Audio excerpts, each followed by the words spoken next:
Pois é, disseram que eu estava errado na primeira postagem minha no Facebook, quando eu postei que eu não botava fé no casal Flor de Lis e Pastor Anderson. E muita gente me criticou, fui bombardeado ao ponto de pensar em retirar a postagem. Só que diante das minhas convicções, que são um pouquinho apuradas pelo fato da gente receber informações, que inclusive eu tenho informações desse Anderson aí, desde a época dos Gideões. Para quem acompanha o meu canal sabe que a gente luta contra essa patifaria no meio gospel, no meio evangélico. E agora, como é que fica a história?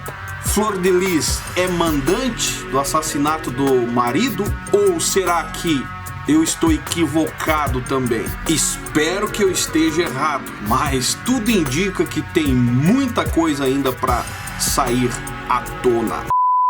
A verdade é que a decepção foi para muita gente com relação a esse assunto da morte do esposo da Flor de Lis, o suposto pastor aí. Por quê? Porque a maioria dos evangélicos, eles acabam endeusando, isso é, colocando esses líderes evangélicos num patamar elevado, onde eles se sentem na liberdade de fazer o que querem e passarem desapercebido diante da tamanha santidade que o povo cria em volta deles. E o culpado disso, de tudo isso que vem acontecendo, as máscaras caindo, muita coisa Deus está derrubando por terra, é consequência daquilo que é criado pelos próprios seguidores dessa gente. Infelizmente estamos aí diante de um dos maiores escândalos do meio neopentecostal gospel, aonde está sendo escancarado, revelado a cegueira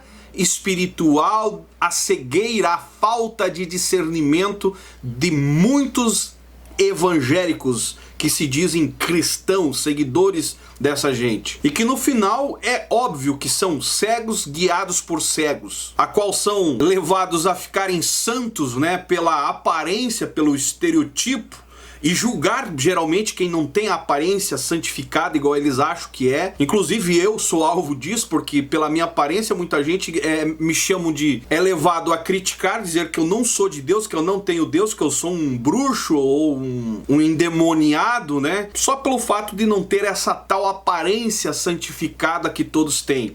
Aí está a prova, um pastor de terno e gravata com aparência de limpinho, purificado, a qual vinha traindo a esposa, e tem muita sujeira por trás. Vinha traindo a esposa, vinha tendo um caso extraconjugal e se revelou aí literalmente as intenções verdadeiras de tudo o que aconteceu. O que eu tenho a dizer é que infelizmente a falta de discernimento, um pouquinho de discernimento faria muito bem aos seguidores, aos evangélicos, aos cristãos, para poder discernir o que é o verdadeiro, o que é o errado, o que é o certo e o que é o errado, o que é o verdadeiro, o que é o falso. Mas prefere, na maioria do tempo, fazer vista grossa, esconder a sujeira para debaixo do tapete, mas no final das contas, a maioria não sabe que Deus é Deus da verdade. E a verdade sempre vai prevalecer. E ainda mais quando é tirado proveito no nome dele. E agora veio toda essa história. Primeiro a Flor de Lis dizendo que era um latrocínio, não correu uma lágrima sequer do seu rosto, parecia que já estava tudo orquestrado, tudo esquematizado, que foi a leitura que eu fiz lá no início. E fizeram todo esse auê em volta do crime, até cogitaram a ideia de ser um crime político para sair por cima, como de conta que a polícia não ia investigar. E está aí agora, se revelou um dos escândalos maiores, no Brasil, e eu vou dizer até do mundo, porque a maioria esperava ter uma desavença familiar entre filhos, no final das contas, e de repente a desavença, o pontapé inicial de tudo é o próprio casal em si. E não me venha com história de que a gente quer falar aqui que as famílias, não existe família, que a família tem que ser perfeita. Não existe família perfeita. Sempre vai existir problemas no meio da família, ainda mais numa família com 50 e poucos filhos. Mas a questão é que o problema maior era o cerne da família, era aquele que liderava a família, aquele que deixou ser sucumbido, ser consumido pelo ego, pela vontade, pela ganância, pela vontade de poder. E lógico, o diabo ele não dorme, cara. Literalmente colocou desejos carnais em meio a tudo isso e acabou trazendo uma destruição na maior família do Brasil, até onde eu sei. E olha o tamanho da tragédia. Quantos filhos pequenos que não têm culpa, que são inocentes, que agora vão ficar questionando e às vezes ouvindo até uma história mal contada, depois na adolescência acaba descobrindo a verdade. E como é que vai ficar o emocional dessa família com mais de 50 filhos? São coisas que infelizmente o casal em si não se preocupou, deixaram o ego dominar, o egoísmo dominar e acabaram não pensando naqueles que estavam à sua volta, principalmente, né, os filhos que estavam mais próximos. E agora, lamentável, o estrago está feito. E torcemos para que o diabo não venha roubar o que é o de mais precioso na vida dessas pessoas. Que esses filhos que ficaram agora órfãos de pai, com um monte de dúvida na cabeça, posso entender que Deus está acima de qualquer coisa que possa ter acontecido no caminho de cada um deles. E eu vou dizer uma coisa aqui sobre tudo que está acontecendo. Tem muita coisa que vai acontecer ainda no meio evangélico no Brasil. Isso é só o começo. As máscaras, chegou o tempo de cair. Quem é o verdadeiro e quem é o falso? Quem é o que está com boas intenções e quem não está com boas intenções. E eu vou deixar um recado para você.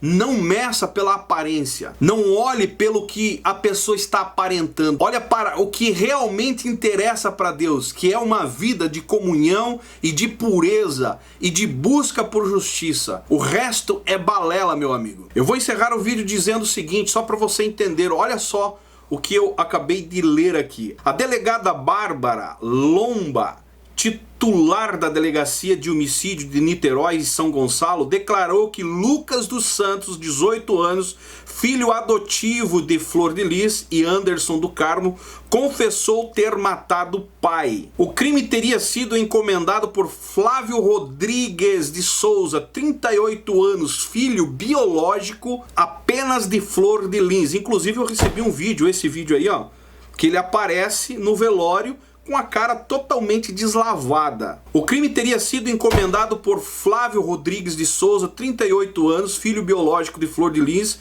A motivação do crime teria sido a descoberta de que o pastor havia traído a deputada federal. Ele só descobriu o lado do pai. Tem muita coisa ainda por trás disso tudo. Inclusive envolvendo outros pregadores e pastores aí do meio gospel. Lucas aparece nas imagens que mostram o momento que o pastor é executado. Ele foi pego, flagrado nas câmeras. Então não tem como fugir. O momento que o pastor é executado. As imagens são ótimas, disse a delegada. Segundo o jornal O Globo, se referindo ao vídeo das câmeras de segurança onde é possível ver Lucas agindo contra o pai. O cara mesmo foi lá e executou. Lomba também confirma que os dois filhos foram presos por outros crimes. Conforme declarou Flor de Lis, Flávio foi preso por violência. A Flor de Lis não estava mentindo. Eles foram presos por outras coisas. Mas logo depois foi declarado que eles estavam envolvidos também no crime onde mataram o próprio pai. Ah, como eu queria ter liberdade, imunidade. A ideia de imunidade parlamentar, né, que fala, para declarar, abrir o jogo aqui diante de vocês e jogar tudo o que eu recebo. É muita sujeira no meio desses pregadores. Não vai achando que a Flor de Lis é santinha na história também, não. É muita malandragem que roda pelos bastidores. Você não venha pensar que é coincidência você ver todos esses políticos pastores, inclusive tem uns que entraram agora na política.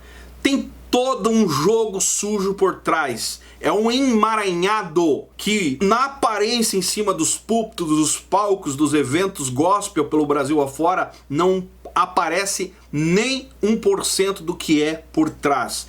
Essa é a verdade. Se você quer ser enganado, pode criticar e me xingar aí embaixo.